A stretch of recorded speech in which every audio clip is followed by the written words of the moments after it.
एक बार आप सबका इस मंदिर के प्रांगण में स्वागत है। आइए गणेश जी की शरण चलते हैं और उसके बाद कथा के प्रसंग में आगे बढ़ेंगे।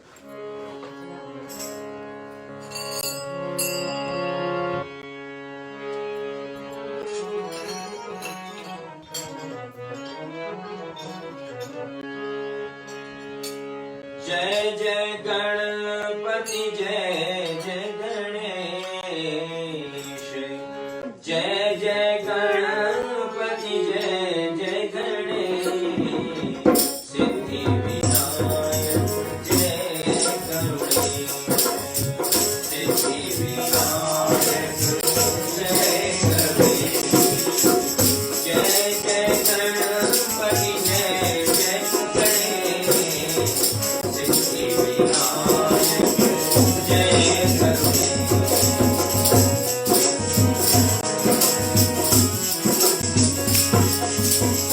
पूजा होती प्रथम तुम्हारी, पूजा होती प्रथम तुम्हारी, देव धनुष सब तुमसे हारी, देव धनुष तुमसे हारी, जयति गजानन जय करुणे, जयति गजानन जयति करुणे,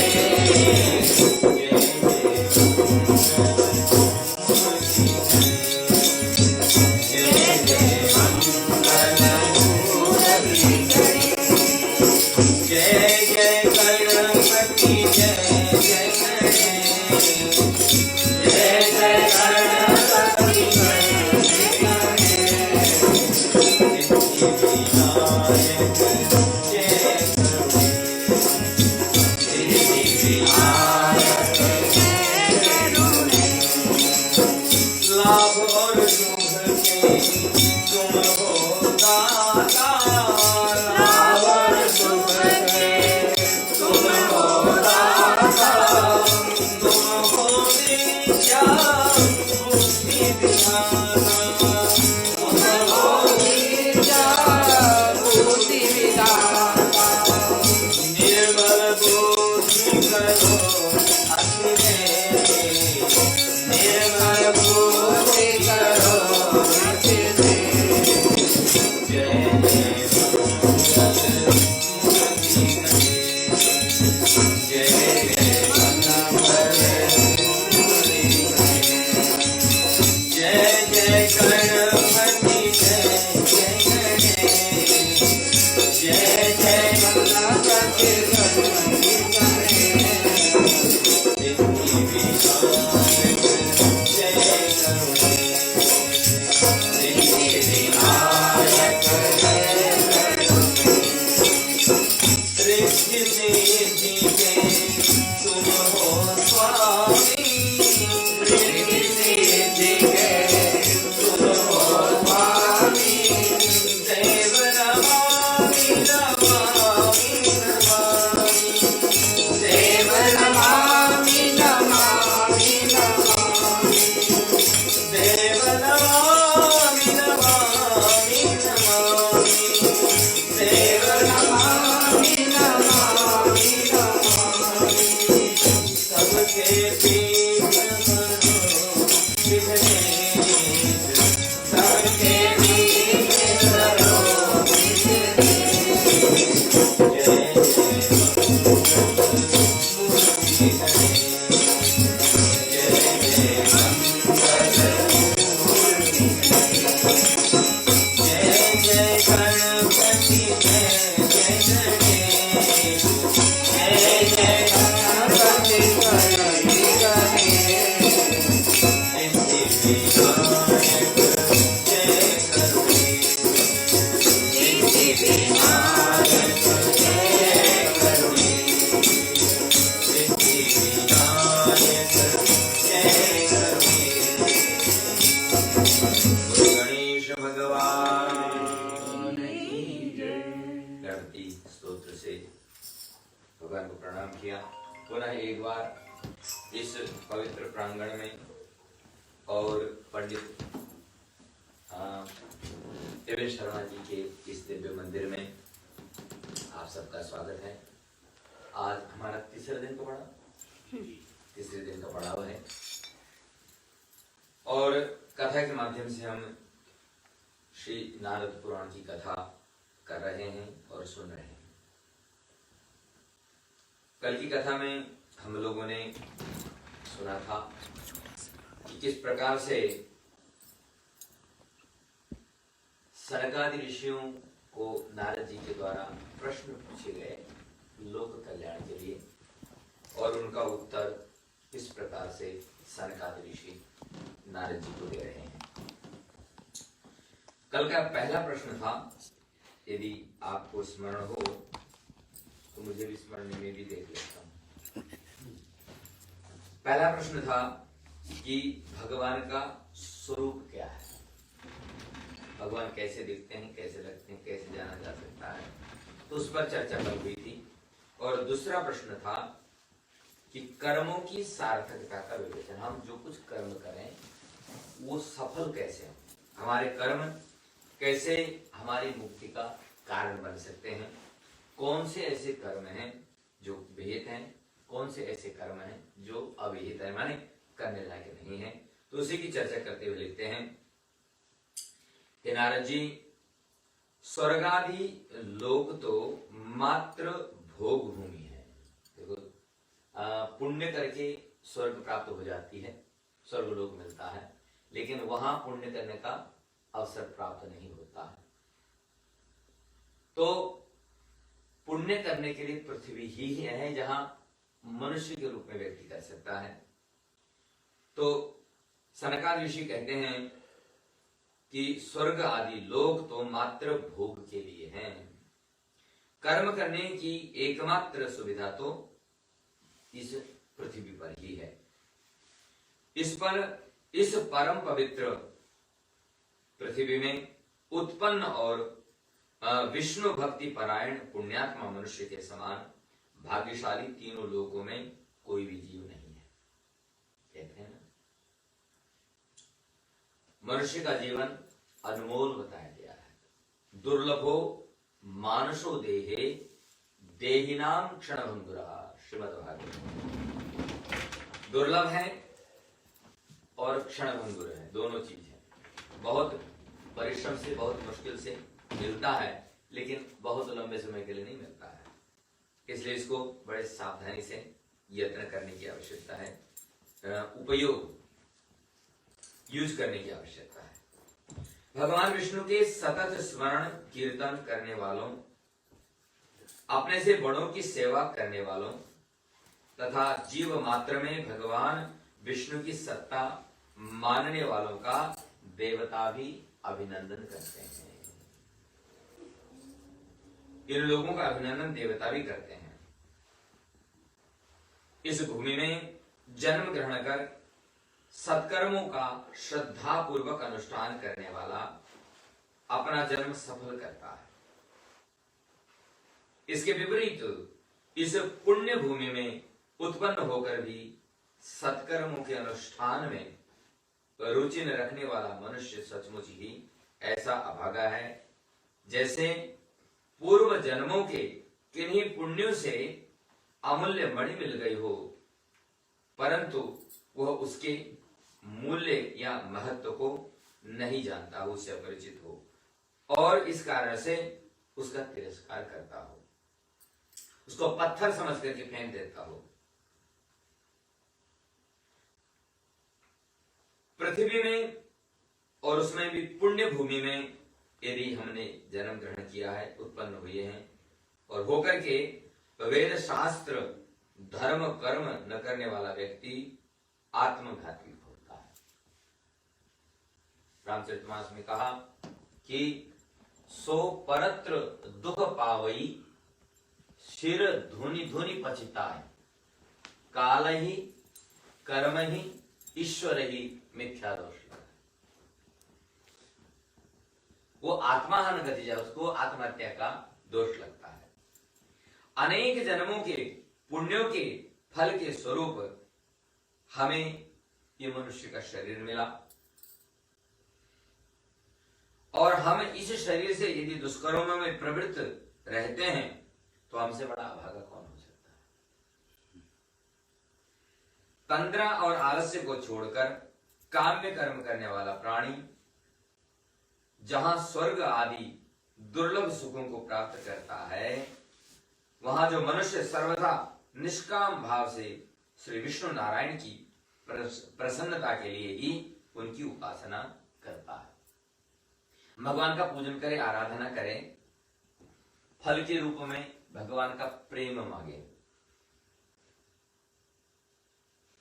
साधना करके अपने लिए सुख मांग लेना, संतान मांग लेना, संपत्ति मांग लेना, ये सब जो है साधारण मांगना है। लेकिन भगवान की पूजा करके भगवान की प्रसन्नता मांग लेना ये बहुत श्रेष्ठ काम है और ये श्रेष्ठ मांगना है। यहां पर लिखते हैं कि यहां पर उल्लेखनीय है कि निष्काम अथवा सकाम भाव से कर्म का अनुष्ठान अवश्य करना चाहिए। माने कर्म सत्कर्म करना चाहिए, चाहे वो फिर निष्काम हो चाहे सकाम। सबसे अच्छा है निष्काम भाव, लेकिन यदि निष्काम न कर सकें तो भी सकाम भाव से भी सत्कर्म करते रहें, भगवान का स्मरण करते रहें। इस देव दुर्लभ परम पावन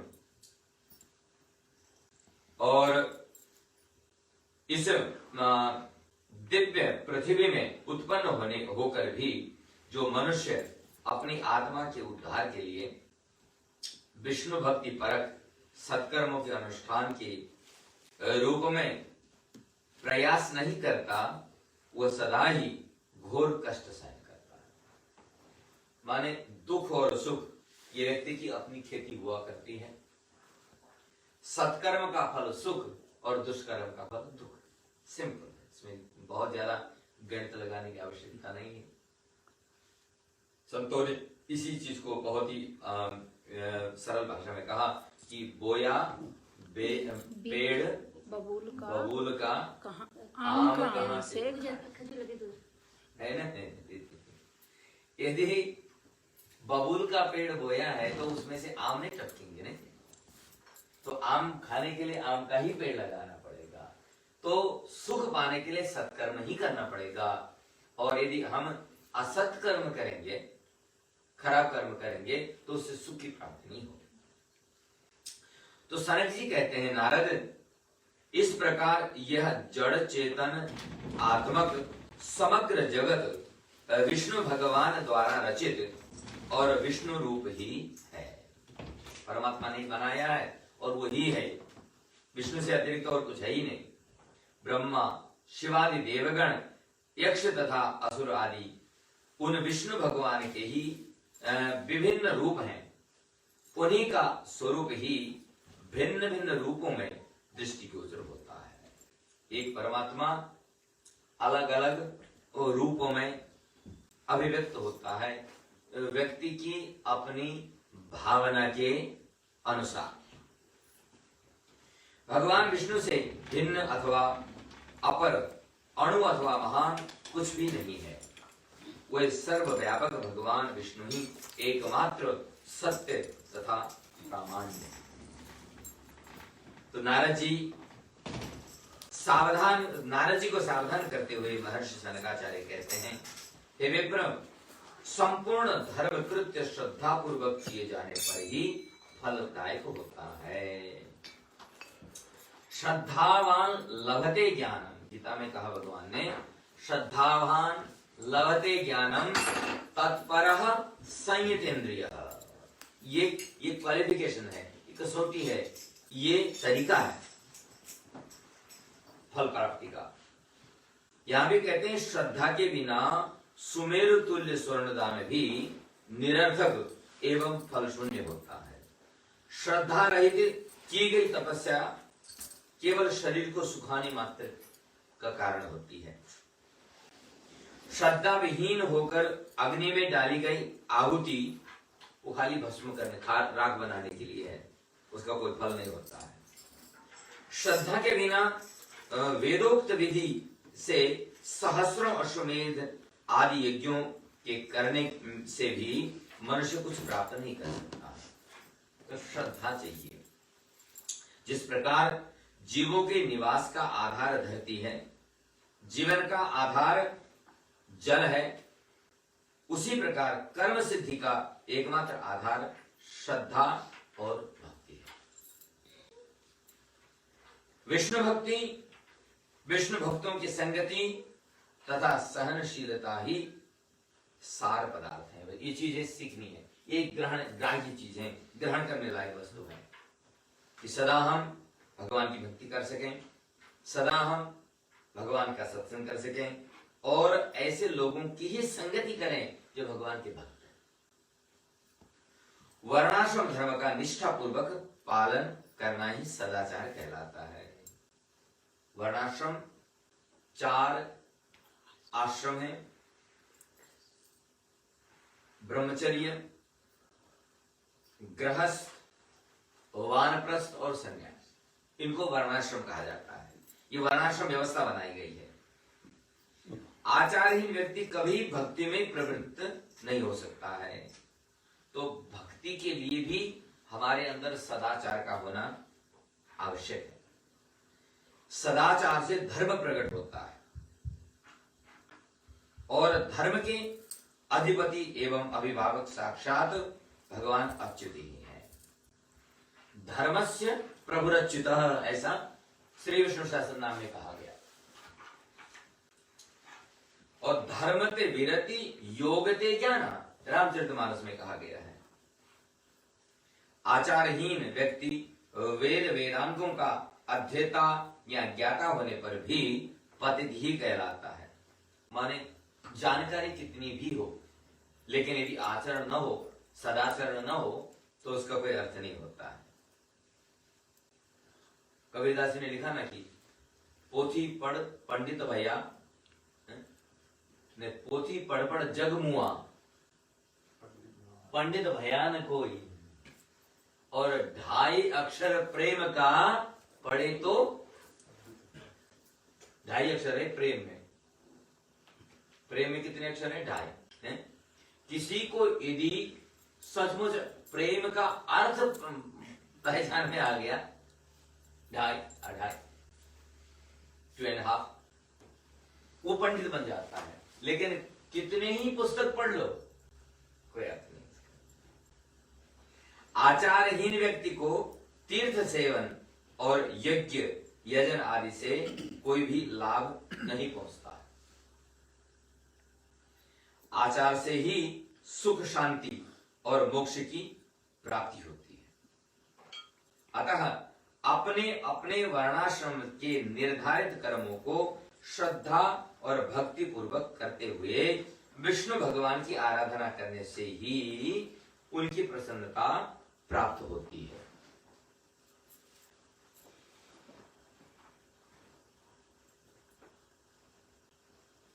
और ये जो दूसरा प्रश्न था यहीं पर समाप्त किया और फिर तीसरे प्रश्न का उत्तर देने लगे। और तीसरा प्रश्न जो था भगवत भक्ति की महिमा और भगवत भक्तों का स्वरूप। अब इस प्रश्न में हम लोग प्रवेश करें उससे पहले सदाचार और आचार को अपने जीवन में उतारने के लिए हमारे यहाँ पहले नित्य प्रति प्रार्थना होती थी। हमारे स्कूलों में ऐसी प्रार्थना होती थी, शायद आप लोगों में से कुछ लोगों ने अनुभव किया होगा। आइए इस प्रार्थना को एक बार गाते हैं। और ऐसे सदाचारी बच्चे फिर संसार में निकलते थे, बूढ़े होते थे। और आजकल तो प्रार्थना ही नहीं होती है स्कूलों में, लेकिन तब ये सब प्रार्थना हमारे स्कूलों में हुआ करती थी। आइए पहले मैं बोलता हूँ, फिर आप सब लोग बोलिए।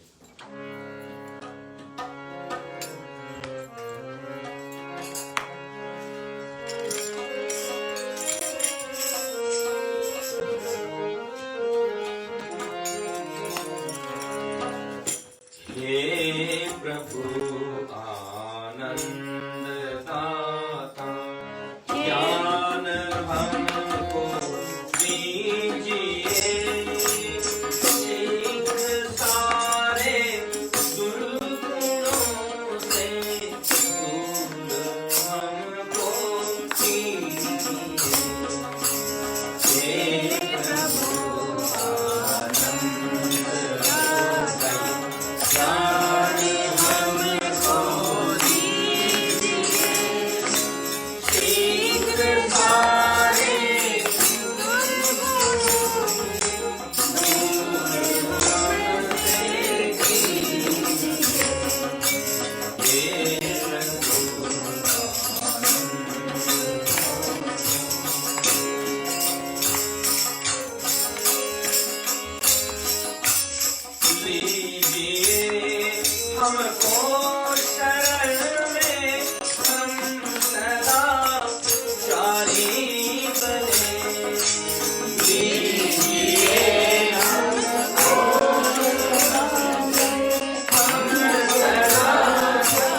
समाज में बच्चों में ऐसे संस्कार डाले जाते थे, तब जाकर के आगे एक अच्छे समाज की सृजना हुआ करती थी।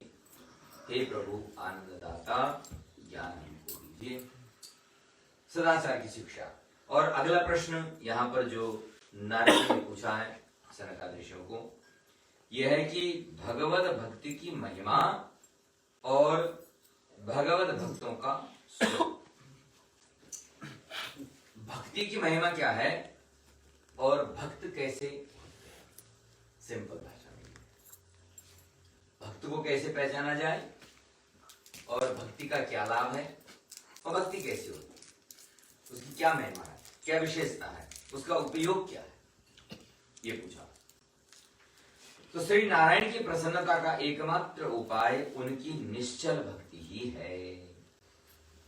विष्णु भगवान की पूजा आदि में अनुराग उन्हीं भगवान नारायण का सतत स्मरण और कीर्तन तथा चिंतन, उन्हीं की पुण्य कथाओं का श्रवण, देव प्रतिमा में उन्हीं का अर्चन या वंदन आदि, ये भक्ति कहलाता है।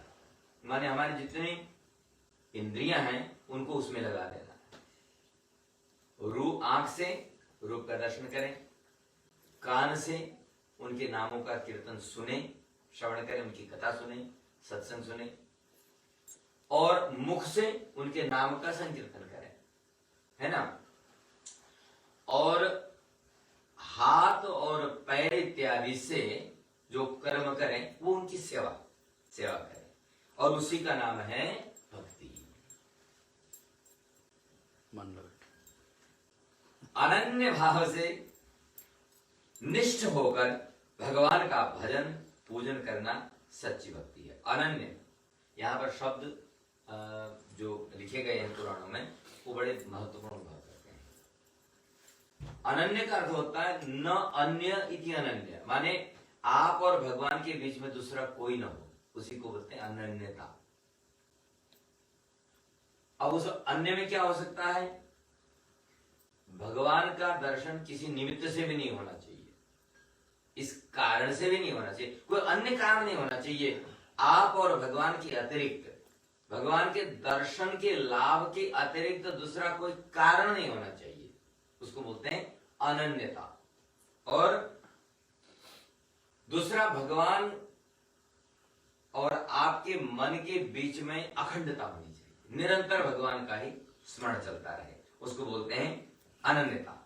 गीता में भगवान ने कहा ना कि अनन्यास चिंतयन्तो माम ये जनाः पर्युपासते तेषां नित्याभियुक्तानां योगक्षेमं वहाम्यहम्। तो वो है अनन्यता। अनन्य भाव से जो मुझे बसता है, भगवान ने कहा उसका योग जो नहीं मिला है उनको, वो भी उनको मिल जाएगा, जो मिल गए हैं उसकी सुरक्षा भी मैं करूं। पूरा इंश्योरेंस भगवान ने दिया है। अनन्य भाव से निष्ठ होकर भक्ति करनी चाहिए।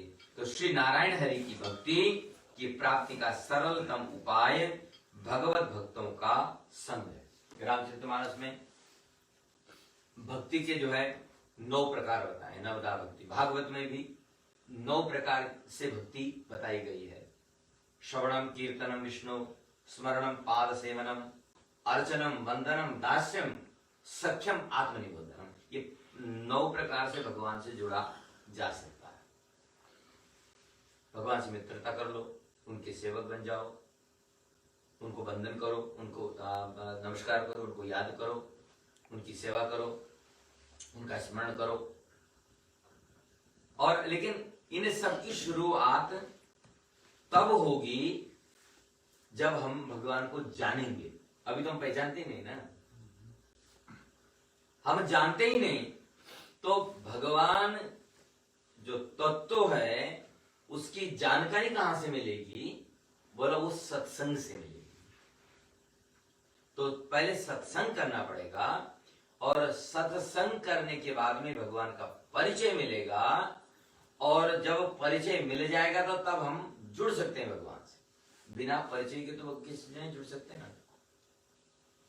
हम लौकिक व्यवहार में भी एक दूसरे से मिलते हैं, पहली बार मिलते हैं तो एक दूसरे का परिचय देते हैं कि फलाना आदमी है, ये पंडित जी लिवरपूल में रहते हैं, आप लोग परिचय देते हैं। तो तब वो अगला आदमी जुड़ सकता है हमसे, पहचान सकता है, और नाम बताएंगे तो नाम याद रखेगा।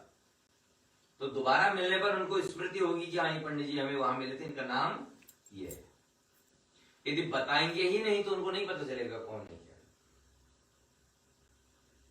शायद देखा होगा कहीं, लेकिन नाम का पता नहीं होगा और वो हमसे जुड़ नहीं पाए। तो परमात्मा से जुड़ने का साधन भी नाम ही है। इसलिए वो नाम परमात्मा का जब हम बार बार लेते हैं तो मन जो है फिर उसको स्वीकार करने लगता है, एक्सेप्ट करने लगता है, उसमें प्रेम होने लगता है। तो इसलिए सतत मंत्र जो लिखे गए हैं उनका निरंतर जप करने पर मन फिर उनमें लगता है।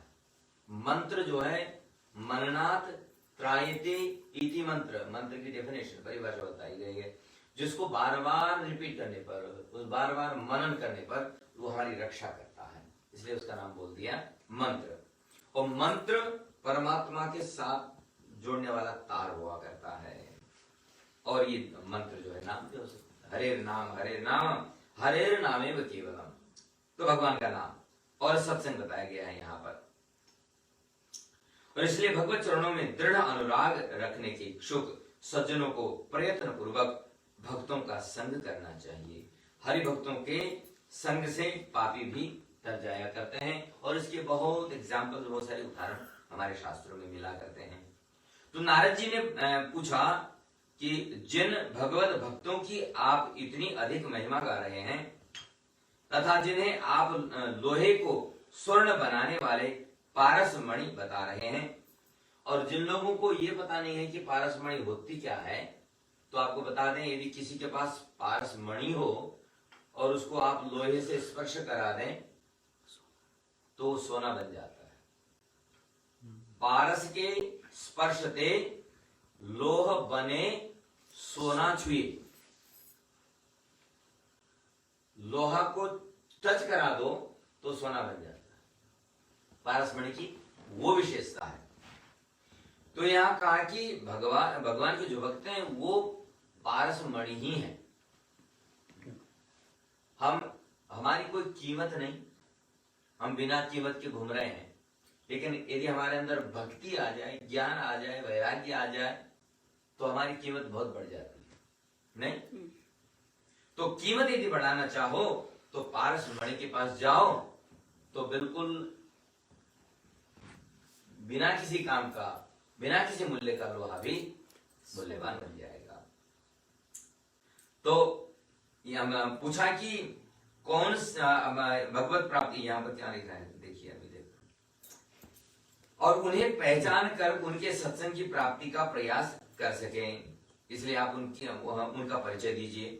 आप यह भी बताने की कृपा कीजिए कि भगवत भक्त कौन से काम किया करते हैं और कौन से काम नहीं किया करते हैं। वो कैसे कहते हैं, कैसे चलते हैं, कैसे बोलते हैं, कैसे बैठते हैं, वो सब जान, ताकि हम पता लगा सकें भक्त कौन है और जो कौन भक्त नहीं।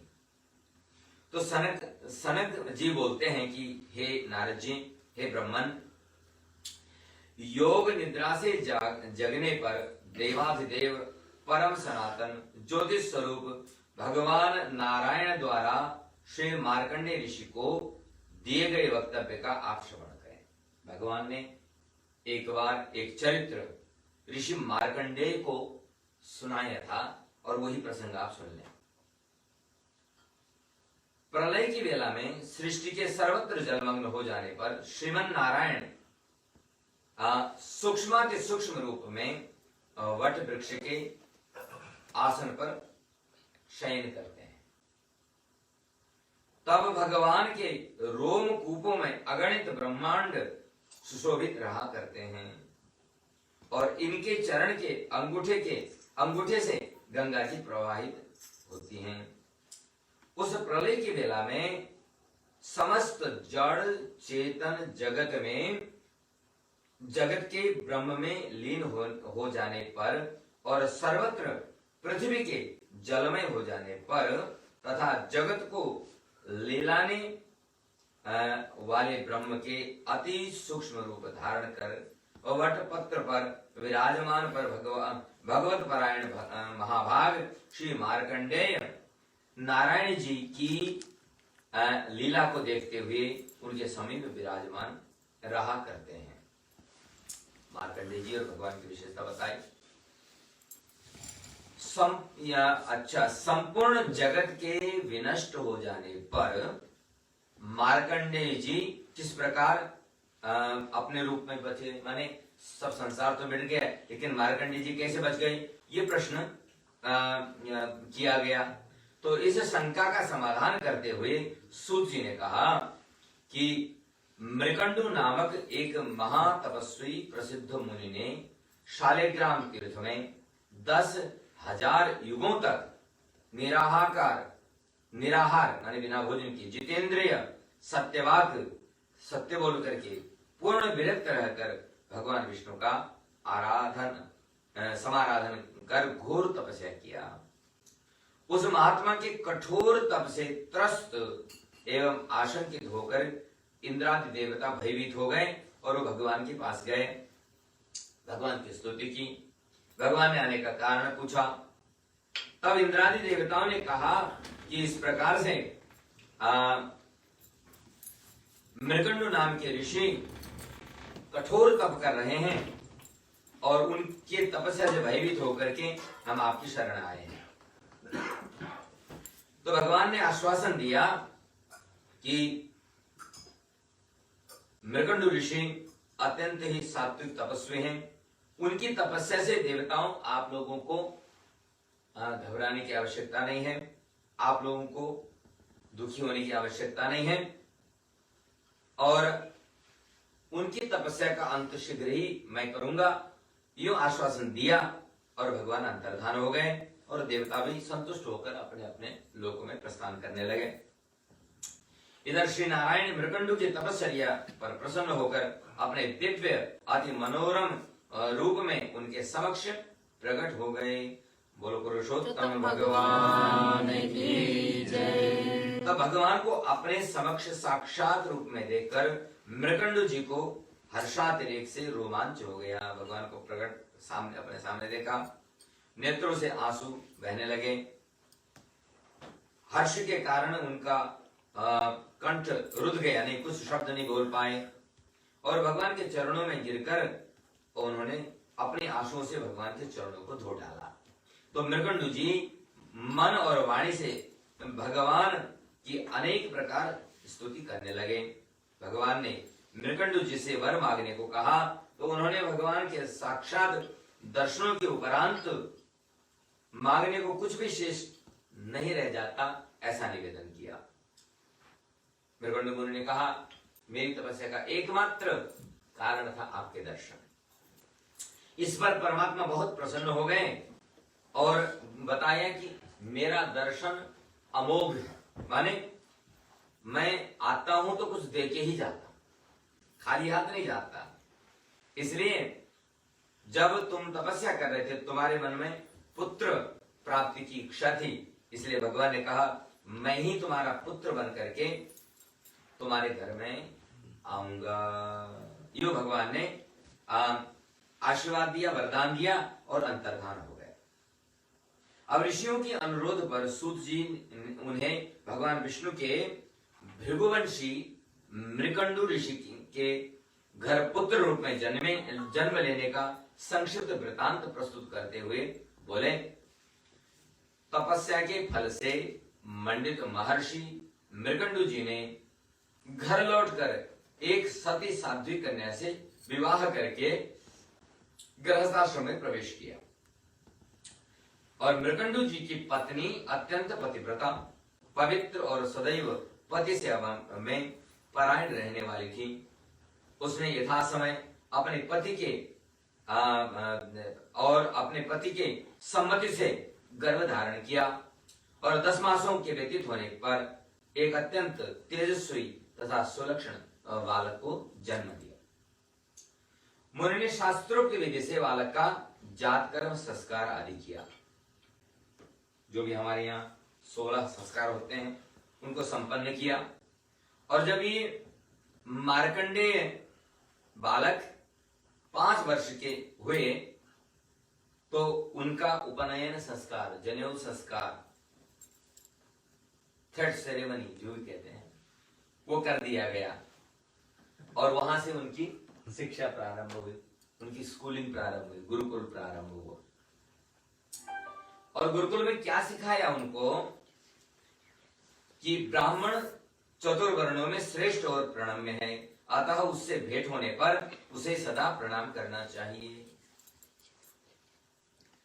तीनों प्रातः, मध्याह्न तथा सायंकाल में संध्या उपासन, वेदाध्ययन और सूर्य को जल अर्घ्य अवश्य देना चाहिए, ये बताया गया। ब्रह्मचर्य व्रत को धारण करके नित्य तपस्चरण तथा विष्णु पूजा करनी चाहिए, ये संस्कार दिया गया। और जो व्यक्ति अच्छे नहीं है, जिनके संस्कार अच्छे नहीं है, उनके साथ उठना बैठना नहीं करना चाहिए, संग पर ध्यान देना चाहिए कहा। विष्णु भक्तों के प्रति सदैव आदर और अनुराग रखना चाहिए। स्वाध्याय, भजन और दान से कभी विमुख नहीं होना चाहिए। तो इस प्रकार अपने पिता की इन शिक्षाओं का मृकंडु पुत्र मार्कंडेय ने पूर्ण निष्ठा और मनोयोग से पालन करना प्रारंभ कर दिया। उन्होंने अपनी तपश्चर्या से भगवान विष्णु को प्रसन्न करने का निश्चय करके सारा समय विष्णु भगवान की पूजा और उपासना में लगाना प्रारंभ कर दिया। उस समय श्री नारायण ने प्रसन्न होकर मार्कंडेय जी को एक पुराण संहिता की रचना करने का सामर्थ्य मूलक वरदान दिया। और मार्कंडेय पुराण कल पुराणों की लिस्ट में था, इनके द्वारा रचित पुराण इनके नाम से ही, मार्कंडेय पुराण के नाम से ही कहलाता है। मार्कंडेय जी देवाधिदेव भगवान विष्णु के परम भक्त और उनका स्वरूप होने के कारण मार्कंडेय नारायण कहलाते हैं। प्रलय काल में समस्त विश्व के सागर स्वरूप में जलाकार जलमग्न हो जाने पर भी भगवान जनार्दन ने मार्कंडेय जी को अपनी माया दिखाने की इच्छा से ही उनका संवरण अर्थात उन्हें जलमग्न नहीं होने दिया, उनको बचा लिया। तब तक श्री नारायण जल में शेष शैया पर सोते रहे, तब तक मार्कंडेय जी वृक्ष से टूटे पत्र के समान उस जल राशि में स्थित रहे। मार्कंडेय जी थे और भगवान बट वृक्ष पर बट के पत्र पर शयन करने वाले भगवान थे।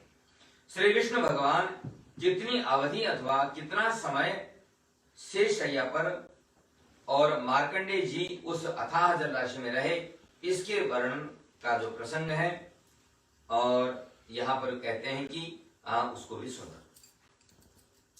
तो 15 बार पलक झपकने में लगने वाले समय की एक काष्ठा होती है।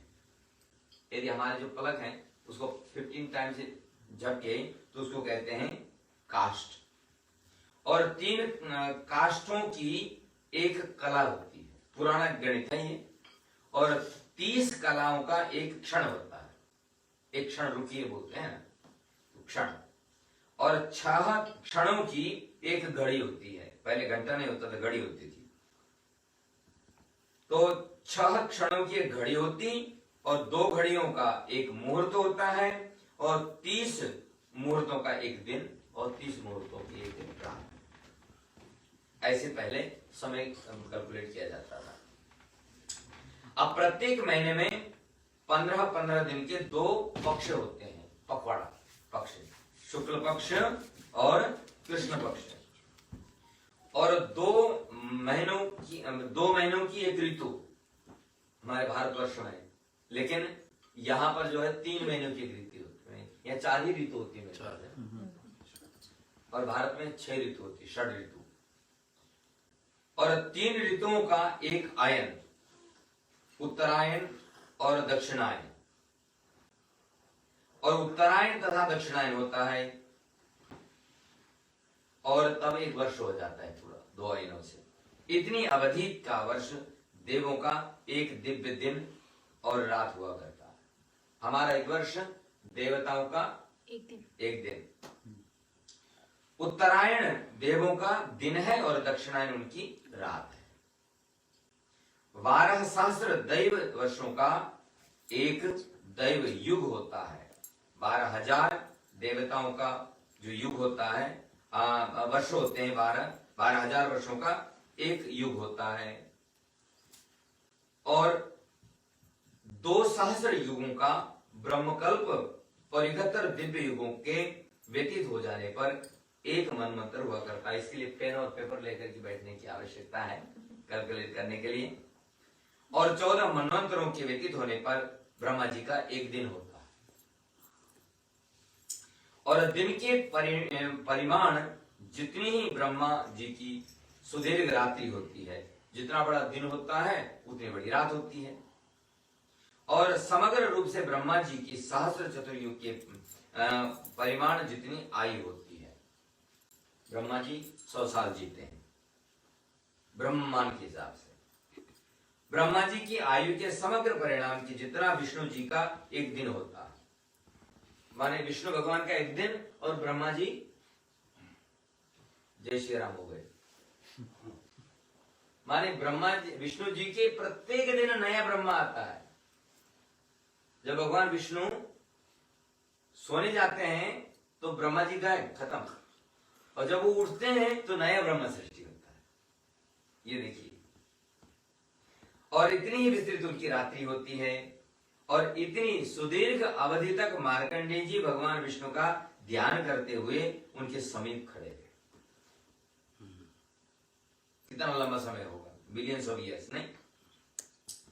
तो ऋषियों की जिज्ञासा का निवारण करने के उपरांत सूत जी, शौनक आदि ऋषियों का ध्यान श्री नारद जी और सनकाचार्य जी के मध्य हुए संवाद भगवान नारायण द्वारा योग निद्रा से जागने पर मार्कंडेय जी को बताए गए भक्तों के लक्षण संबंधी इसकी ओर ले जाते हैं। और सनकाचार्य जी नारद जी से कह रहे हैं कि योग निद्रा से उठने पर जब भगवान विष्णु ने ब्रह्मा रूप में जल को संग्रहित करके संपूर्ण विश्व की सृष्टि की, तो मार्कंडेय जी ये सब देखकर विस्मय मुक्त हो उठे। भगवान विष्णु की प्रत्येक लीला का दर्शन कर रहे हैं और श्री नारायण के चरणारविंद में मस्तक नतमस्तक होकर अत्यंत विनीत भाव से, विनम्र भाव से उनकी स्तुति करने लगे। तो मार्कंडेय जी ने बहुत सुंदर स्तुति की है, बड़ी लंबी स्तुति की है, लेकिन यहाँ केवल एक श्लोक आपके लिए। क्या स्तुति की मार्कंडेय जी ने? सगुणम निर्गुणम शांतम मायातीतम सुमाइनम अरूपम बहुरूपम तम प्रणतोस्मि जनार्दनम। ब्रह्मा, विष्णु और शिव के रूप में सगुण साकार तथा मूलतः सच्चिदानंद घन निर्गुण निराकार माया से परे परम शांत माया के अधिपति अरूप और साथ साथ ही अनेक रूप धारण करने वाले जनार्दन के चरण रविंदों में मैं नतमस्तक हूं, ऐसी प्रार्थना की मार्कंडेय जी ने। बोलो सच्चिदानंद भगवान की। और बड़ी लंबी स्तुति की है। स्तुति करते हुए मार्कंडेय जी अत्यंत भाव विह्वल होकर आर्त स्वर में इस प्रकार विनती करने लगे। हे परात्पर परमात्मन, हे परमानंदमय परमेश्वर, हे शरणागत वत्सल प्रभु, आप करुणा वरुणालय हैं, आप मन तथा वाणी के अगोचर हैं। मैं आपकी शरण में पड़ा हूं, अतः आप मेरी रक्षा कीजिए। तो मार्कंडेय मुनि की निश्चल और एकनिष्ठ श्रद्धा को देखकर भक्त वत्सल भगवान विष्णु अपने चतुर्भुज रूप में उनके समक्ष प्रकट हो गए और बोले, हे विप्र, मुझे अनन्य आस्था रखकर, मुझ में अनन्य आस्था रखकर और एकनिष्ठ भाव से मेरे होकर जो भक्त मेरा पूजन करता है, मुझे उसकी रक्षा के लिए सदैव चिंता रहती है। मैं अपने स्वरूप को छिपाकर स्वयं ही एक भक्त का रूप धारण कर अपने आश्रितों का हित संपादन करता हूँ। बहुत सारे उदाहरण मिलते हैं ऐसे। मार्कंडेय जी ने भक्त वत्सल भगवान का जय जयकार करते हुए उनसे प्रार्थना की वे उन्हें भगवत भक्तों के लक्षण बताने की कृपा करें ताकि वो उनको पहचान सकें। मार्कंडेय जी बोले, भगवान आपके मुखारविंद से मैं इस विषय की चर्चा श्रवण करना चाहता हूँ। तो भगवान कहते हैं, भक्तों के वशवर्ती श्री नारायण बोले, मुनि सत्तम, यद्यपि भक्तों का स्वरूप अवर्णनीय है, भक्तों का स्वरूप वर्णन करना कठिन है। भगवान कह रहे हैं करोड़ों वर्षों में भी उनके लक्षणों का बखान नहीं किया जा सकता है। तथापि आपके स्नेहानुरोध से आपकी जिज्ञासा की निवृत्ति के लिए मैं आपको संक्षेप में थोड़े से शब्दों में भक्तों के लक्षण बताता हूँ। तो साक्षात भगवान नारायण मार्कंडेय जी को भक्तों के लक्षण बता रहे हैं। बोलो सच्चिदानंद भगवान की। हम भक्तों के लक्षण श्रवण करें उससे पहले पंडित भरत जी से एक भजन सुन लेते हैं, ठीक है? और उसके बाद में आपको भक्तों के लक्षण भगवान ने कैसे बोले हैं वो आपको सुनाए।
भगवान की। और सुंदर मधुराधिपते अखिलम मधुरम परमात्मा की बड़ी सुंदर स्तुति आपने सुनी।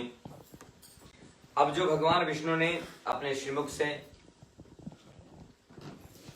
भक्तों के लक्षण बताए हैं वो आपके सामने पढ़ रहा हूं मैं। भगवान विष्णु कहते हैं मार्कंडेय ऋषि को, भगवत भक्त जीव मात्र के हितैषी होते हैं। जो भगवान के भक्त होते हैं वो किसी का अपकार नहीं करते, माने किसी से द्वेष नहीं करते, किसी से घृणा नहीं करते, किसी का नुकसान नहीं करते। वो पहला लक्षण है।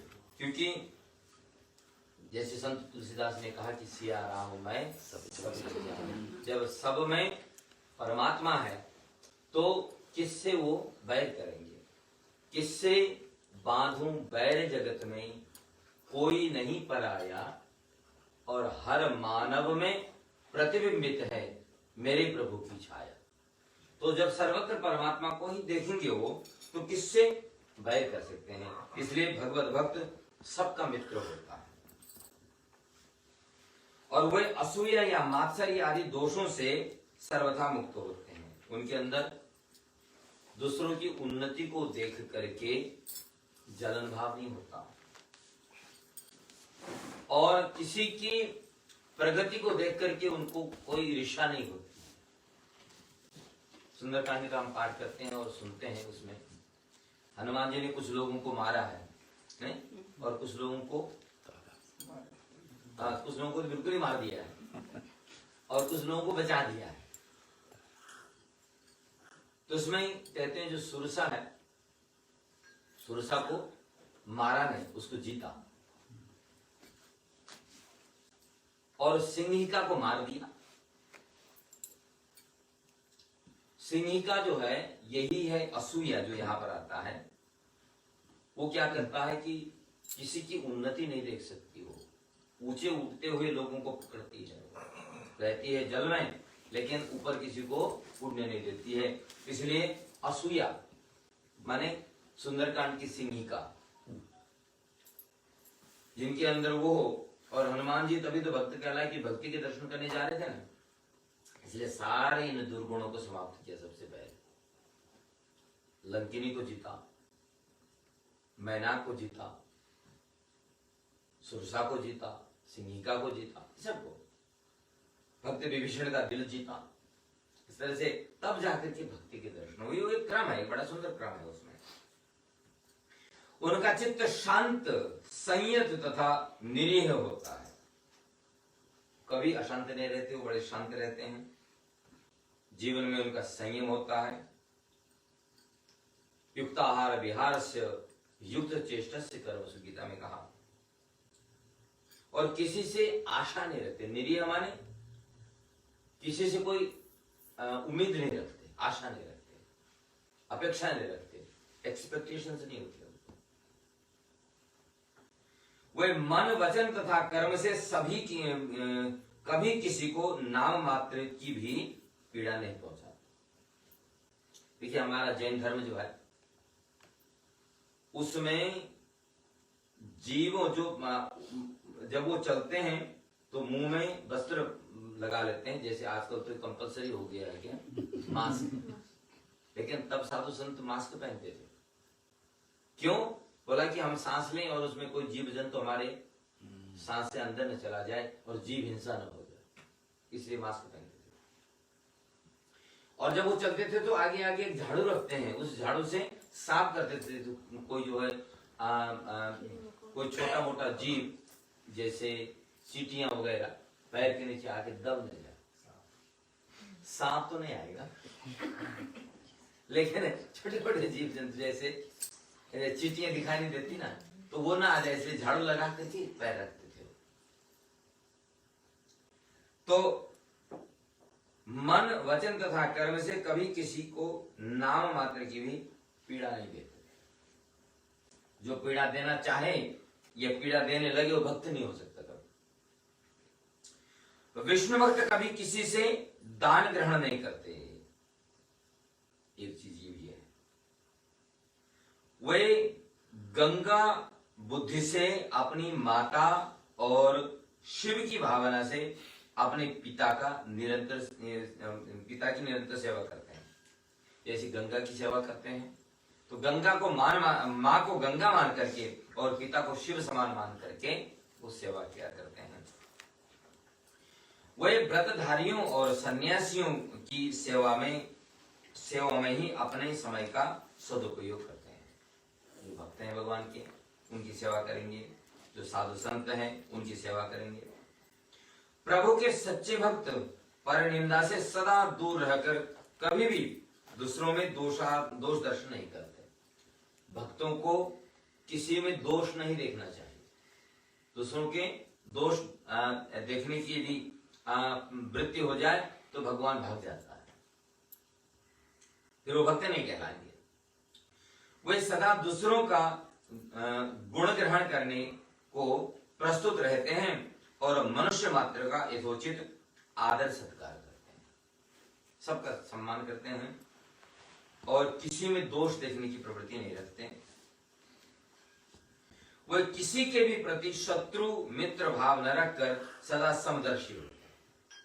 माने किसी को हम शत्रु बनाएंगे तो द्वेष होगा, किसी को मित्र बनाएंगे तो प्रेम होगा। तो एक से प्रेम करने का मतलब है दूसरे से अपने आप ही द्वेष हो जाएगा। तो न किसी से मित्र न किसी को शत्रु। समः शत्रौ च मित्रे च तथा मानापमान, गीता में कहा। शत्रु मित्र कोई नहीं, सम सबके साथ सम। शत्रु के साथ भी वही व्यवहार, मित्र के साथ भी वही व्यवहार, और बल्कि उनका कोई मित्र होता है नहीं, उनका कोई शत्रु होता ही नहीं है, सबके साथ सम, एक जैसा भाव। और वे सत्य भाषण, सत्संग और स्वाध्याय को ही जीवन का सर्वस्व मानते हैं। वेदों में श्रद्धा रखने वाले, गौ ब्राह्मण की सेवा करने वाले होते हैं। भगवत भक्त हरिनाम संकीर्तन और तीर्थ सेवन में विशेष रुचि संपन्न होते हैं। मौका मिलते ही तीर्थों में जाकर के भगवान की सेवा करते हैं। वे लोक हित के लिए उद्यान, वापी, सरोवर, देवालय, कुएं आदि का निर्माण करते हैं, माने अपने सामर्थ्य के अनुसार से। कोई प्रशंसा नहीं है। यहाँ पर इस सभा में भी कुछ लोग बैठे हैं जिन्होंने इस मंदिर में भी काफी सहयोग योगदान किया है, और ये एक भक्त का लक्षण है कि कोई देवालय हो, किसी स्थान पर सत्संग चल रहा हो, वहां किसी तरह की सुविधा की आवश्यकता हो, तो भक्तों के लिए आप करते हैं, कर रहे हैं, और बहुत अच्छा काम कर रहे हैं। इससे आपको भक्ति भगवान की मिली हुई है और मिलती रहेगी। तुलसी की माला को कंठ में धारण करते हैं, रुद्राक्ष की माला को धारण करते हैं। यदि विष्णु भक्त हैं तो तुलसी, शिव भक्त हैं तो रुद्राक्ष, इस तरह से। और तुलसी के आरोपण, सिंचन तथा दर्शन से उल्लसित रहते हैं। जिस घर में तुलसी माता की सेवा होती है वो वैष्णव होते हैं। गुजराती में एक भजन आता है, जेने आगने तुलसी नो क्यारो साधु संतनी सेवा। मतलब जिनके घर में तुलसी लगी है, तुलसी की क्यारी लगी है, तुलसी का पौधा लगा है, और जिस घर में साधु संतों की सेवा होती है वही वैष्णव। प्रभु भक्त वर्णाश्रम नियमों का कठोरता से पालन करते हैं। जिसका ब्रह्मचारी है तो ब्रह्मचर्य का, गृहस्थी है तो गृहस्थ का, वानप्रस्थ है तो वानप्रस्थ का, संन्यास है संन्यास का कठोरता से नियम पूर्वक पालन करते हैं। वे विष्णु और शिव में अभेद बुद्धि रखते हुए दोनों की उपासना करते हैं। शिव और विष्णु को एक ही मान करके सेवा करते हैं, पूजन करते हैं। वे शस्त्रों के तत्व को समझकर दूसरों को प्रेम पूर्वक समझाने में प्रसन्नता का अनुभव करते हैं। शास्त्रों को पहले शास्त्रों को पढ़ते हैं, फिर उनको समझते हैं, और फिर उनको प्रेम से समझाते हैं दूसरों। भगवत प्रेमी अन्न जल का दान तथा व्रत उपवास किया करते हैं। वे शरणागत के रक्षक तथा अभ्यागतों का प्रेम पूर्वक आतिथ्य किया करते हैं। उनकी शरण में कोई आ जाए उसकी सुरक्षा करते हैं, अतिथि की सेवा करते हैं। ये सब ऊपर जो कहे गए हैं वो सब भक्ति के लक्षण हैं। ये भगवान ने अपने श्रीमुख से किसको समझाया? ऋषि मार्कंडेय को समझाया। बोलो सच्चिदानंद भगवान की जय। आगे कहा कि मैंने पहले कहा है कि भक्तों के लक्षण अवर्णनीय हैं। यह तो मैंने कुछ लक्षण तुम्हारे सामने प्रस्तुत कर दिए हैं। वस्तुतः संसार में जितने भी अभिलाषणीय सद्गुण हैं उनका निधान और चरमोत्कर्ष मेरा भक्त है। हे विप्र, मेरा आपसे भी यही उपदेश और निर्देश है कि आप सदा सुशील बने, अपनी इंद्रियों का दमन तथा विषय उपभोग के लोभ का संवरण करें, समस्त प्राणियों के प्रति मैत्री भाव रखते हुए सदा धर्म का अनुष्ठान करते रहें। महाप्रलय तक धर्मानुकूल आचरण तथा मेरे ध्यान में मग्न रहने से आपका मोक्ष हो जाएगा, इसमें आपको तनिक भी संदेह नहीं करना चाहिए, भगवान ने कहा। तो महर्षि मृकंडु पुत्र मार्कंडेय को इस प्रकार सदुपदेश से कृतार्थ करके श्री भगवान अंतर्धान हो गए। तब से मार्कंडेय जी श्री भगवान विष्णु की पूजा अर्चना में तन्मय रहने लगे। वे शालग्राम तीर्थ में जाकर ओकर तपस्या करने लगे और भगवान की आराधना करने लगे, और इसके फलस्वरूप श्री नारायण के प्रसाद से मार्कंडेय जी के समस्त पाप क्षीण हो गए, जिससे उन्हें शांति और मोक्ष की प्राप्ति हो गई। बोलो सच्चिदानंद भगवान की। भगवान की लीला कितनी विचित्र होती है, इस चीज को दर्शाने वाला एक छोटा सा भजन आपके सामने है। आप भी गाइए, हम भी गाते हैं कि परमात्मा कैसी कैसी लीलाएं करता है, जैसा आपने सुना यहाँ पर। भाई गाइए मेरे साथ। तेरे पूजन को भगवान बना मन मंदिर आलीशान, तेरे पूजन को भगवान बना मन मंदिर आलीशान, तेरे पूजन को भगवान बना मन मंदिर आलीशान, तेरे पूजन को भगवान बना मन मंदिर आलीशान। किसने जानी तेरी माया, किसने भेद तुम्हारा पाया, किसने जानी तेरी माया, किसने भेद तुम्हारी पाया।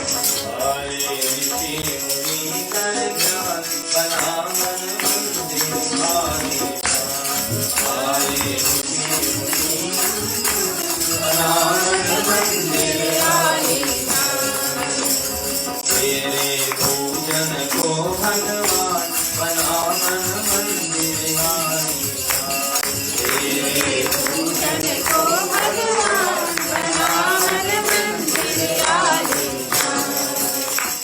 तू ही जल में, तू ही थल में, तू ही मन में, तू ही मन में, तू ही जल में, तू ही थल में, तू ही मन में, तू ही मन में। तेरा रूप अनुपम बना मन मंदिर आलीशान, तेरा रूप अनुपम बना मन मंदिर आलीशान, तेरे पूजन को भगवान बना मन मंदिर आलीशान, तेरे पूजन को भगवान बना मन मंदिर आलीशान। तू ही जल में, तू ही थल में, तू ही मन में, तू ही धन में, तू ही जल में, तू ही थल में, तू ही मन में, तू ही मन में। तेरा रूप अनुपम बना मन मंदिर आलीशान, तेरा रूप बना मन मंदिर आलीशान। तेरे पूजन को भगवान बना मन मंदिर आलीशान, तेरे पूजन को भगवान बना मन मंदिर आलीशान। तू राजा को रंग बनाए, तूने विष्णु राज रचाए, तू राजा को रंग बनाए, तूने विष्णु राज रचाए, तेरी लीला बना मन मंदिर आलीशान, तेरी लीला बना मन मंदिर आलीशान। तेरे पूजन को भगवान बना मन मंदिर आलीशान, तेरे पूजन को भगवान बना मन मंदिर आलीशान। तू हर फूल में, तू बुलबुल में, तू हर डाल में भगवान में, तू हर फूल में, तू हर फूल में, तू हर डाल में भगवान में, तू हर दिल में, तू रसमान बना मन मंदिर आलीशान।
भगवान की जय। परमात्मा की ऐसी दिव्य लीलाएं हैं।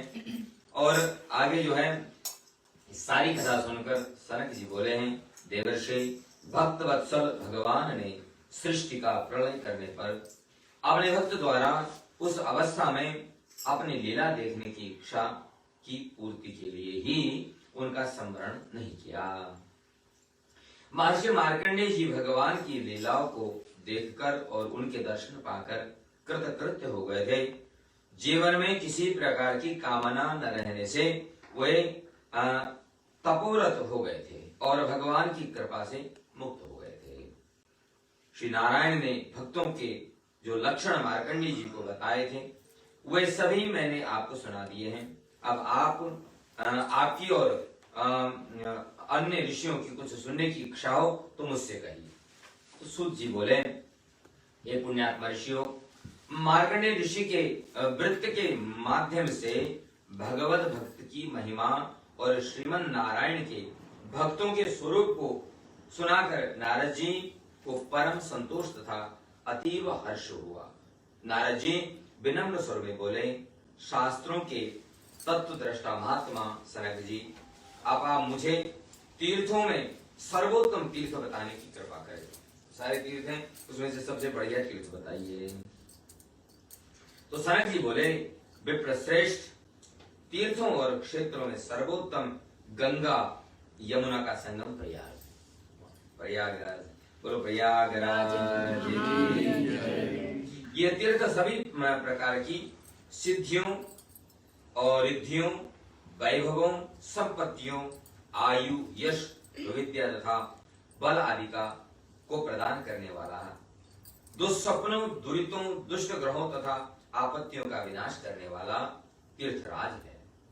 यहाँ गंगा जल उज्ज्वल है, सफेद है, और यमुना जल श्याम है। पुण्यात्मा ब्रह्मादि देवताओं, पुण्यकर्मा महर्षियों तथा पुण्याभिलाषी मनुष्यों का बृहद समुदाय सदैव इस तीर्थ का सेवन करता है। भगवान विष्णु के पावन चरणों से उद्गत भगवती भागीरथी और सूर्य पुत्री यमुना का संगम एक अलौकिक छटा का प्रसार करता है। हमारे पंडित जी तो प्रयागराज के दर्शन लगभग हर वर्ष ही करते हैं। इस वर्ष कोरोना की कृपा है, अन्यथा वो है अच्छा है इस जनवरी वर्ष भी होकर के आगे, प्रयागराज होकर के आगे। और समस्त नदियों में श्रेष्ठ गंगा की महिमा अपरंपार है। यह स्मरण मात्र से समस्त पापों और उपद्रवों को नष्ट कर मनुष्य को सुख शांति प्रदान करती है। समुद्र पर्यंत विद्यमान सभी पुण्य क्षेत्रों में प्रयाग का अति विशिष्ट स्थान है। यही स्थान है जहां स्वयं ब्रह्मा जी ने भगवान विष्णु की प्रसन्नता के लिए अनेक यज्ञों का यजन किया। अनन्य तीर्थों के शत शत स्नान प्रयाग में भगवती भागीरथी के जल की एक बिंदु के स्पर्श की समता भी नहीं कर सकते। स्वयं गंगा की इतनी अधिक महिमा है कि यदि श्रद्धा भक्ति पूर्वक कोई व्यक्ति सैकड़ों कोस दूर बैठा हुआ जय गंगा मैया जैसे शब्दों से गंगा का नमन स्तवन करता है, वो जीवन भर किए पापों से मुक्त हो जाता है। फिर गंगा जी में पहुंचकर उसके दर्शन और अवगाहन माने स्नान आदि की महिमा की तो बात ही क्या है। भगवती गंगा भगवान विष्णु के चरणों से उत्पन्न और विश्वेश्वर भगवान शंकर के मस्तक पर अवस्थित है। बड़े बड़े सिद्ध मुनि, गंधर्व, किन्नर, यक्ष तथा भूत जिसके सेवन को नित्य उत्सुक तथा तत्पर रहते हैं। साधारण प्राणी यदि उस गंगा मैया के प्रति भक्ति भाव नहीं रखते तो यह उनका मंदभाग्य ही कह जाएगा। गंगा जी में स्नान परम पुण्य कारक है। सत्य तो यह है कि गंगा स्नान देवों के लिए दुर्लभ है। गंगा जल का स्नान, पान तथा स्पर्श दर्शन आदि साक्षात भगवान विष्णु के स्वरूप का ही दर्शन है। बोलो गंगा मैया की जय। दोनों विष्णु जी और गंगा में एक प्रकार से बिंब प्रतिबिंब भाव संबंध है। इससे ही गंगा जी की अमित महिमा का अनुमान किया जा सकता है। श्रद्धा विश्वास पूर्वक गंगा स्नान करने वाला व्यक्ति पाप मुक्त हो जाता है और दिव्य विमान पर आरूढ़ होकर विष्णु लोकों को जाने का अधिकारी बनता है।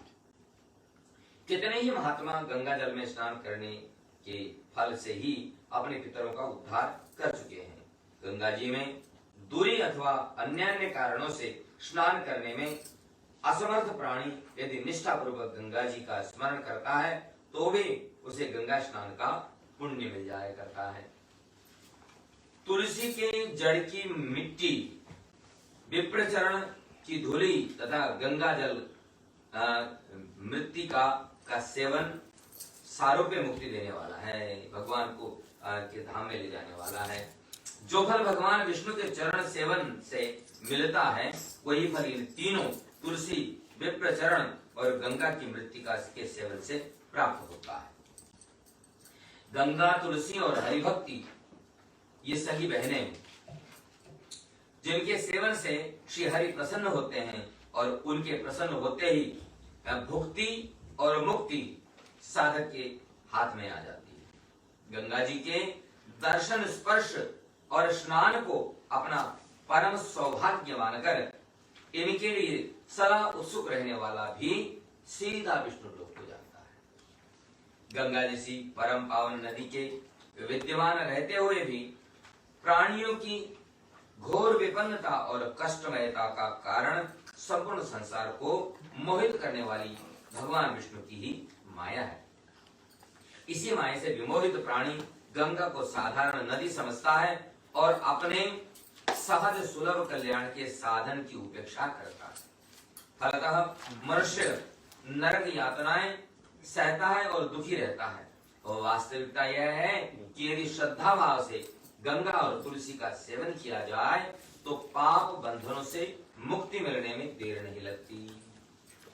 एक बार श्रद्धा भक्ति पूर्वक गंगा इन दो अक्षरों का उच्चारण करने वाला विष्णु पद को प्राप्त कर लेता है। गंगा गंगेति यो ब्रूयात् योजनात् सहस्रैरपि, सहस्र योजन दूर से भी, हजारों योजन दूर से भी जो गंगा का नाम लेता है वो भगवान को अति प्रिय है। गंगा के चारों ओर के 12 कोश के क्षेत्र में विचरण करने वाला सत्यनिष्ठ साधक भी सूर्य लोकगामी होता है।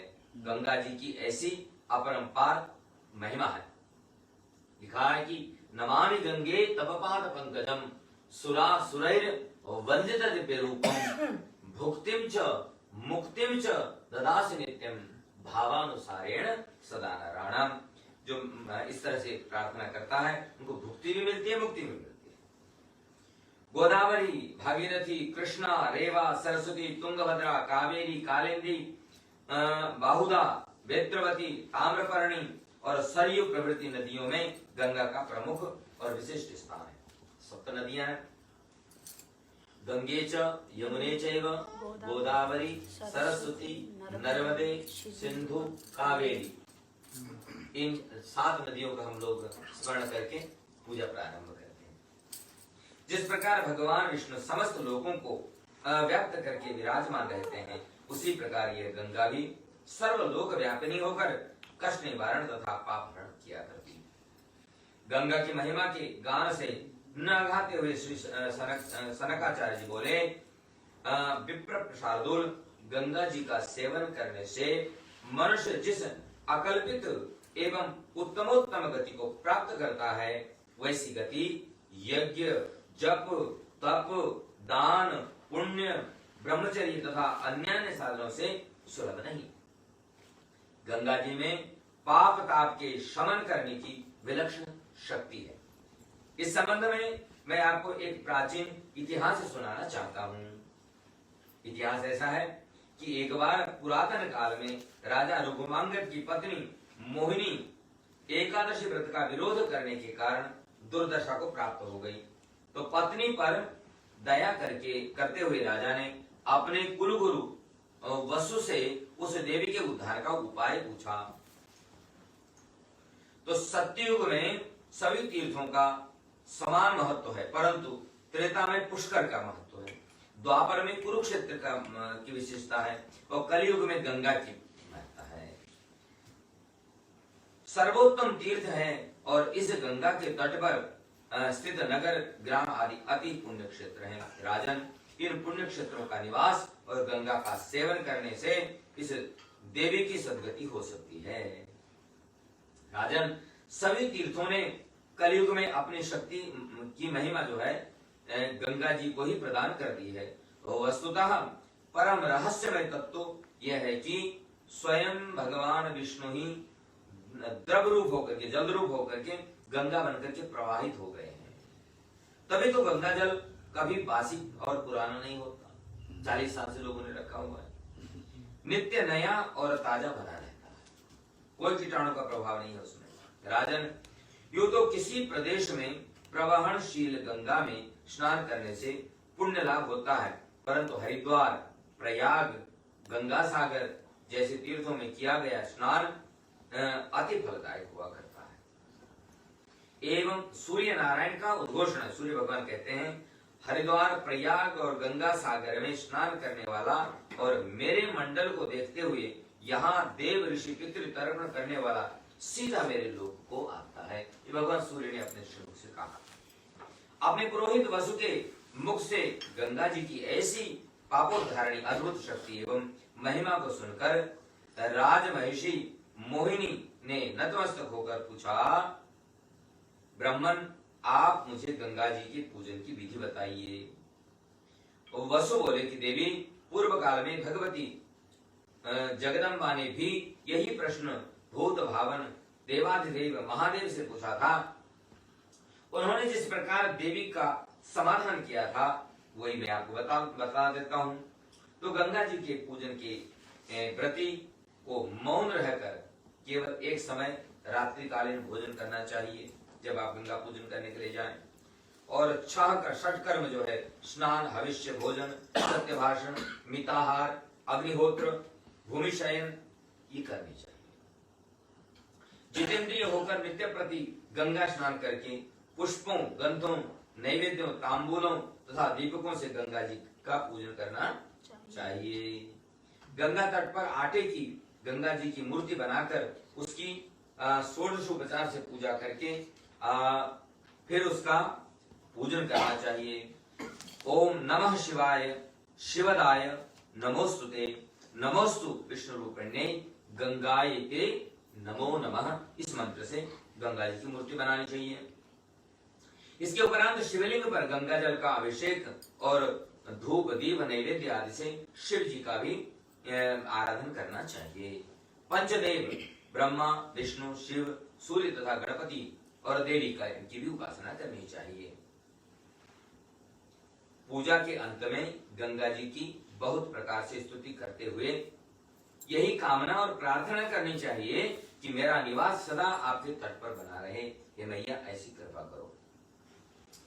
और इस प्रकार से गंगा जी की जो विशेषता है सनकाचार्य ने बहुत अच्छी प्रकार से यहाँ पर वर्णन किया है। गंगा की महिमा कौन गा रहा है? गंगा की महिमा हम लोग गान करेंगे। उसके बाद राधिका जी मेरे ख्याल से गंगा स्तोत्र का पाठ करेंगे।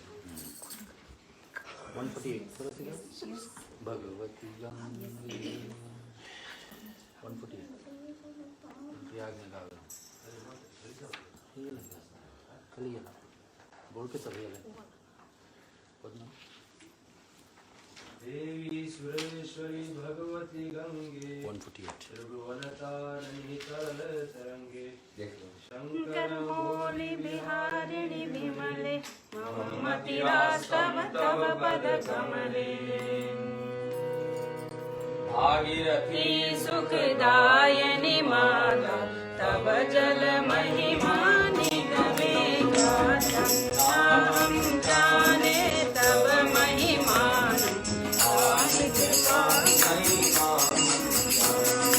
हरि पद पाद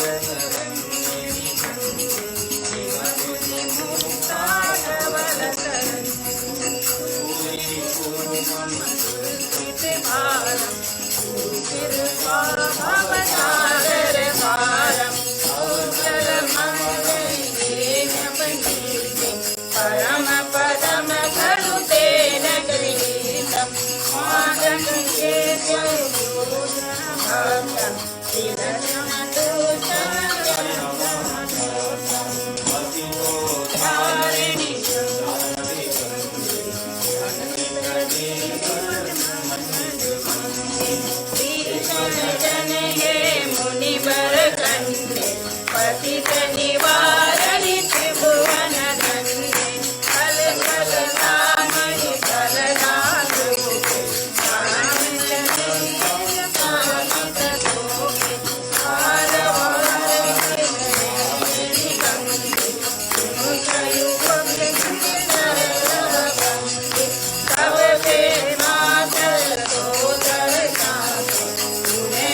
कानन दूरे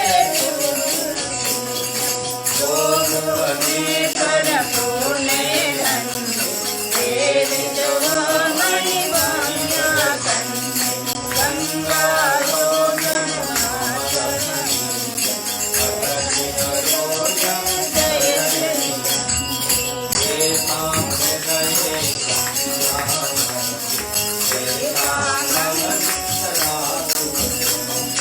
मधुरा कांते परमानंद कलिता गंगा चोदन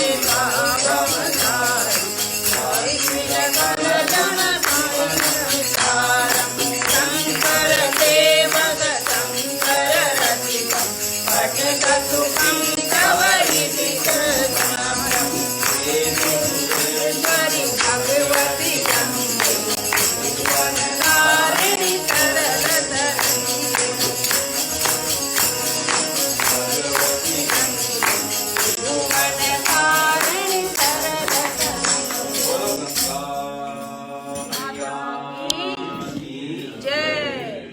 इस प्रकार से आदि जगत गुरु शंकराचार्य जी के द्वारा विरचित ये गंगा स्तोत्र बड़ा ही पवित्र है, बड़ा ही पुण्य देने वाला है और बहुत सुंदर इसका अर्थ है।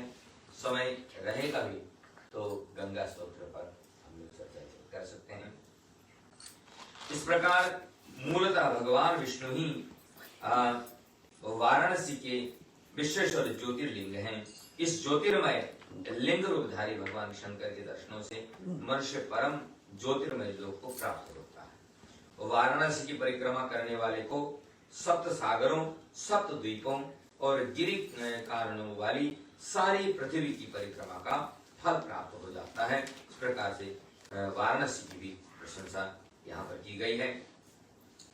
सनक जी बोले कि ऋषिवर, इस भूतल में गंगा जी के समान अन्य कोई तीर्थ, माता के सदृश अन्य कोई गुरु, विष्णु के तुल्य अन्य कोई देवता तथा गुरु के समान कोई अन्य तत्व नहीं। जिस प्रकार नक्षत्रों और तारों में चंद्रमा, वर्णों में ब्राह्मण और सागरों में क्षीर सागर श्रेष्ठ हैं, उसी प्रकार नदियों में गंगा सर्वोत्तम एवं श्रेष्ठ नदी है। जिस प्रकार शांति जैसा दूसरा बंधु नहीं, सत्य जैसा कोई अन्य तप नहीं, मोक्ष जैसा कोई अन्य लाभ नहीं है, उसी प्रकार गंगा सदृश कोई अन्य नदी भी संसार में नहीं है। गंगा पाप रूपी वन को क्षण में दग्ध करने वाली दावानल है, अग्नि है। कल्याण के इच्छुक प्राणियों को अपने ही लाभ के लिए सदा उत्सुक होकर गंगा का सेवन करना चाहिए। गंगा जी में स्नान करके गायत्री का जप करने से पाप, ताप, शाप इनकी निवृत्ति हो जाती है। गंगा तट पर गायत्री जाप करने से विष्णु भगवान सहज ही प्रसन्न हो जाते हैं। वस्तुतः गायत्री समस्त छंदों की और गंगा समस्त लोकों की माता है। गंगा सेवन और गायत्री जप दोनों ही पुरुषार्थ चतुष्टय माने धर्म, अर्थ, काम और मोक्ष को देने वाले हैं। अपने वक्तव्य का उपसंहार करते हुए सनक जी बोले, महात्मन, गंगा पाप विनाशिनी महाभागा नदी है जो स्नान पान करने वाले को सुख शांति प्रदान करती है। गंगा जल का एक कण भी पड़ जाने पर महापातकी जीव भी शुद्ध होकर परम पद को प्राप्त हो जाता है। इस संबंध में सगरवंशी सौदास राक्षस का उदाहरण हमारे वक्तव्य का एक प्रत्यक्ष प्रमाण है। इस प्रकार से अब सगर महाराज की का चरित्र यहाँ पर संक्षिप्त रूप से कहा गया है, उसको भी श्रवण कर लीजिए।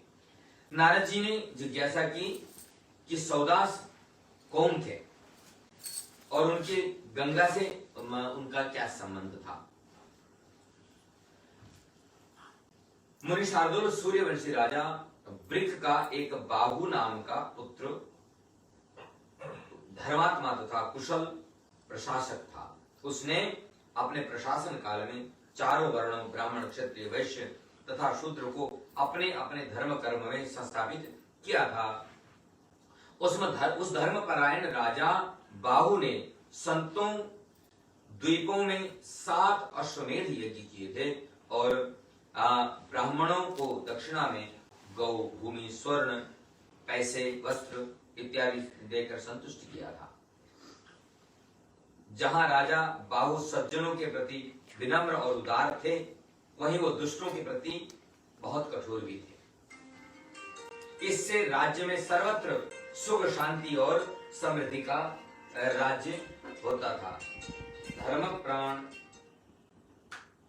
प्राण राजा बाहु के राज्य में अल्पश्रम से पृथ्वी अन्न, धान्य और फलों की भरपूर उपज देती थी। मेघ उचित समय पर वर्षा करते थे। कृषि व्यापार आदि के चरम विकास में विकसित होने से प्रजा पूर्ण रूप से संतुष्ट और सुखी थी। तो ऐसे जो राजा का जो राज्य चल रहा है, इसी सुख की अवस्था का स्मरण करते हुए आज की कथा को हम भगवान को समर्पित करेंगे। और कल आपको महाराज सौदाश के जीवन का वर्णन सुनने को मिलेगा, जिनके कुल में महाराज भगीरथ होंगे और भगीरथ किस प्रकार से गंगा जी को अवतरण करेंगे, उसकी चर्चा अब कल हम सुनेंगे। आज कथा को यहीं विश्राम देते हैं और उसके बाद में छोटा सा संकीर्तन और उसके बाद कल 7 बजे आप लोगों से पुनः भेंट। गंगा से विनती करे के सुनो बात मेरी बात। गंगा से विनती करे के सुनो बात मेरी बात। लज्जा मेरी राखना जोड़ू मैं दोनों हाथ। अपने राम जी उतरेंगे पार, हे गंगा मैया धीरे बहो। जी उतरेंगे पार, हे गंगा मैया धीरे बहो।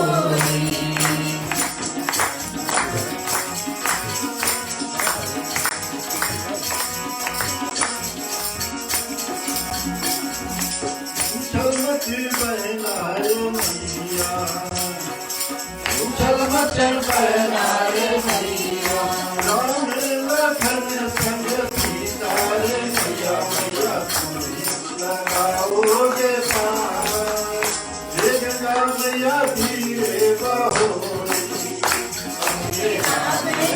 उतरेंगे पार, हे गंगा मैया धीरे बहो।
साथ ये गंगा मैया धीरे बहो उतरेंगे साथ ये गंगा मैया धीरे बहो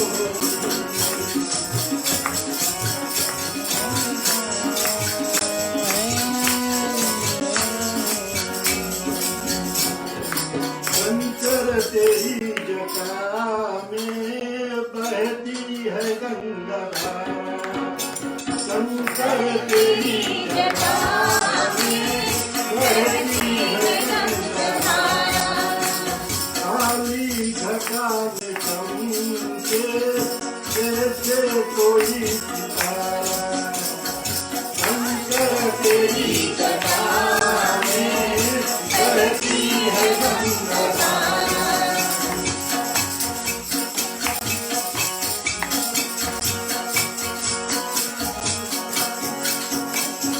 बाबा तेरी जटा में बहती है गंगा धारा भोले तेरी जटा में बहती है गंगा धारा शंकर तेरी जटा में बहती है गंगा धारा भोले तेरी जटा में बहती है मैया की जय।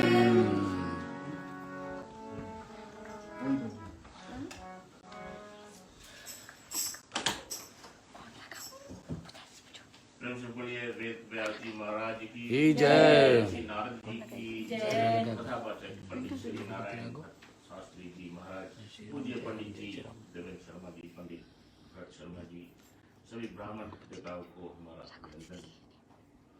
प्रिय भक्तजन, आज जबकि तीसरे दिवस है इस महान कथा के प्रति आप सभी को हम पुनः श्री संकट मोचन धाम पर स्वागत करते हैं। किसी कवि ने कहा है, तूफानों से पेड़ों की जड़ें और गहराई वह मजबूत होती है।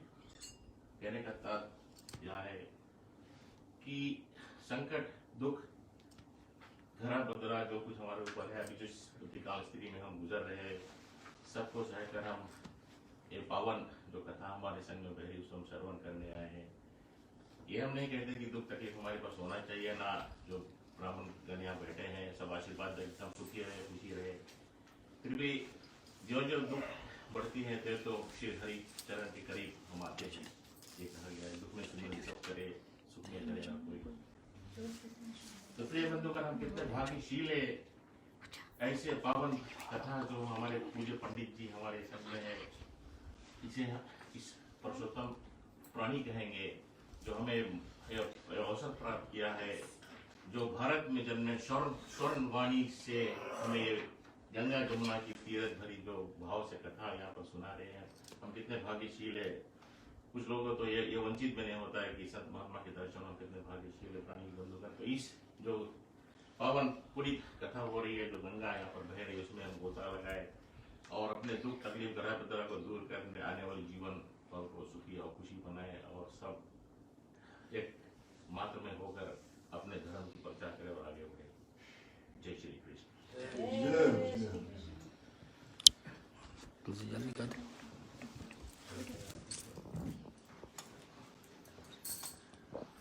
आरती तुलसी आगे दस के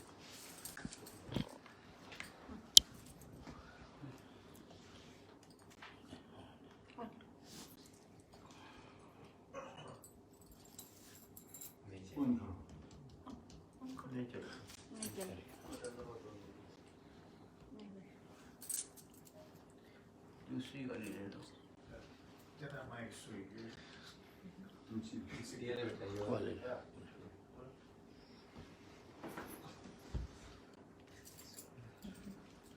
आसन पर बैठ जाओ, पर बैठ जाओ।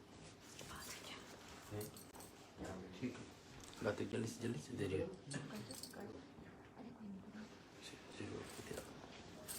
भाई साहब, आगे तक फ्रेंडशिप थी। हाँ जी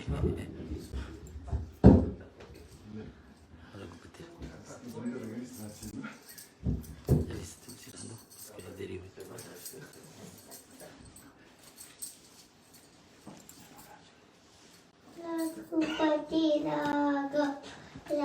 राम तपी तपावन सीताराम रघुपति राघव राजा राम पतित पावन सीताराम रघुपति राघव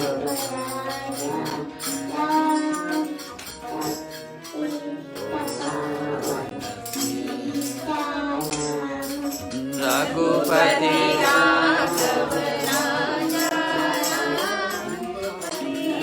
पावन सीताराम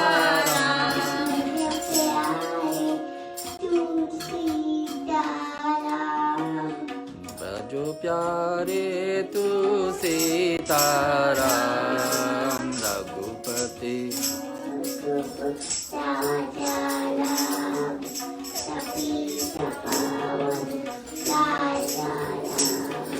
रघुपति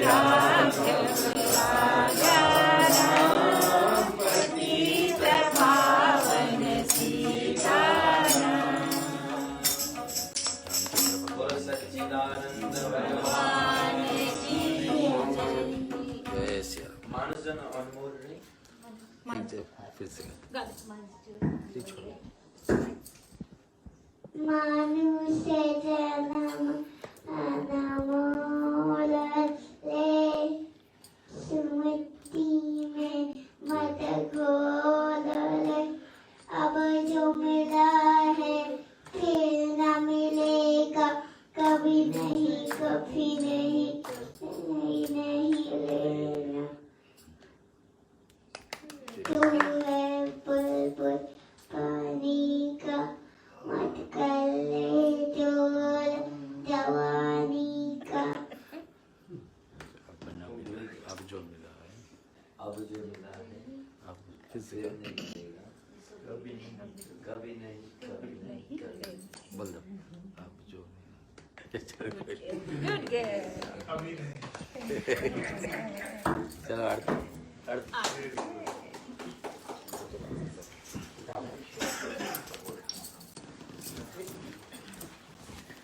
अर्थ गाना 63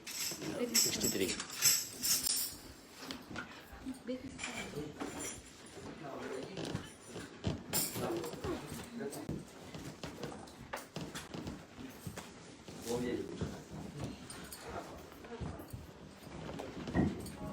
आप अपनी सोचिए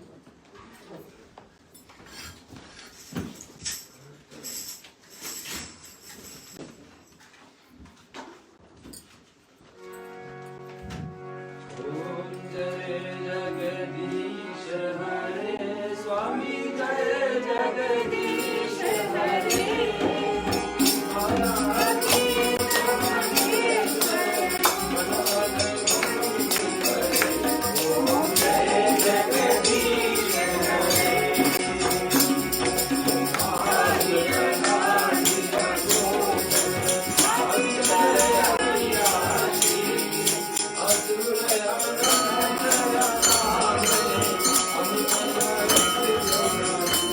Om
करुणायतारं संसारसारं भुजगेन्द्रहारं सदा वसन्तं हृदयारविन्द भवन् भवानी सहितं नमामि।